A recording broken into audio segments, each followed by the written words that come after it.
כשמדברים על קרקע של נספי שואה, זה לא עוד סיפור על נכס אבוד. מאחורי כל חלקת אדמה כזו עומדים חיים, חלומות שנגדעו, משפחות שנלחמות להשיב את מה שנגזל מהן.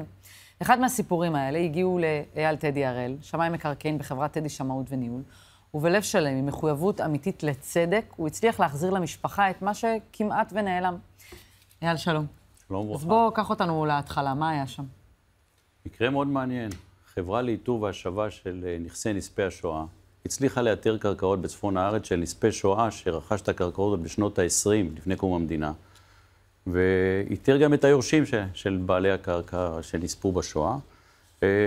נדרשתי לעשות שמאות לשווי, היה צריך לחקור פה את ערכי הקרקע ההיסטוריים, להביא את המסמכים ההיסטוריים ולראות מה ייעודי הקרקע שהשתנו גם עם השנים.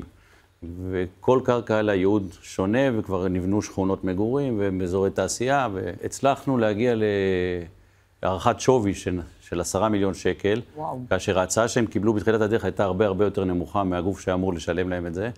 הגענו עם זה לבית משפט, ובבית משפט השופט פסק שהוא מקבל את כל הערכה שלי, כי היא נעשתה באופן מאוד מסודר, מקצועי, והם נפגשו עם 10 מיליון שקל. תכלס, בלי שמאי שהיה הולך איתם עד הסוף, הסיפור הזה היה נגמר בזה שהם היו מקבלים כלום ושום דבר כפיצוי עבור הקרקע הזו. ממש ככה, ירון. הם היו נפגשים עם סכום הרבה יותר נמוך, ונטייה של יורשים זה שלפני רגע לא ידעו שיש להם נכס בכלל, ופתאום מקבלים נכס. בוא נסכים, אבל פה שמרנו עליהם, בעלי המקצוע, והבאנו את הצדק לאור. תגיד, מה הם הסיכונים שמסתתרים כשבעלי נכסים לא מביאים שמאי טוב מההתחלה? הסכנה הגדולה שהמחיר שבו הם ימכרו את הנכס יהיה לא ראוי ולא שווה את שווי השוק, וזה משליך אחרי זה על היבטי המיסוי. כשמישהו מוכר נכס במחיר שהוא לא ראוי, רשות המיסים יכולה שלא לאשר את העסקה, ואז מס שבח יהיה גבוה הרבה מאוד ביחס למחיר המחירה, ואותו דבר היטל השבחה שיצטרכו לשלם לרשות המקומית, גם יכול להעיב על הנטו שישאר ביד של המוכר. כן. היו מקרים גם שהמיסוי היה יותר גבוה מהמחיר מחירה של הנכס, אז אנשים גם לא נפגשו עם כסף. וואו. מקרים חריגים כאלה גם יש.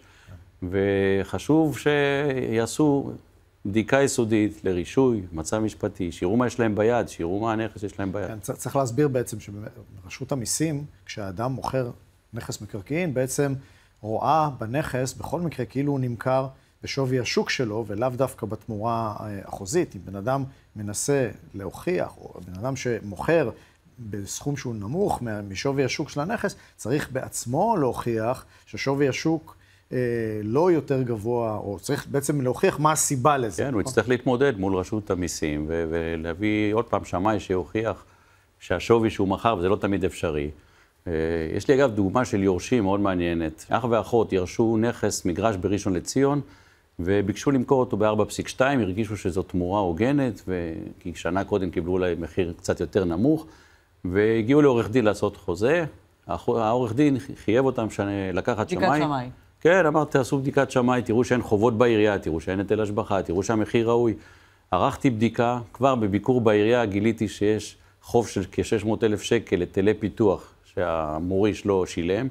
ודבר שני, הגעתי שהשווי הוא לא 4.2, הוא 5.15.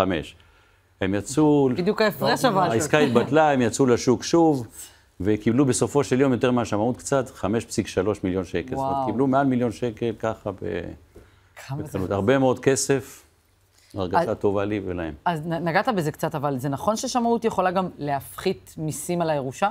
בוודאי. שמאות, כל נכס שמוכרים, טומן בחובו היטל השבחה או מס שבח.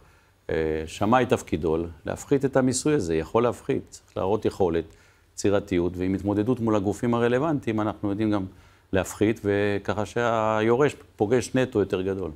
טוב, בקיצור, אם קיבלתם נכס בירושה, שמאי טוב יכול להפוך אותו מפיסת נייר לכסף אמיתי ששווה לכם הרבה מאוד. אייל טדי הראל, שמאי מקרקעין, שומר הצדק, תודה שבאת אלינו. תודה רבה. 13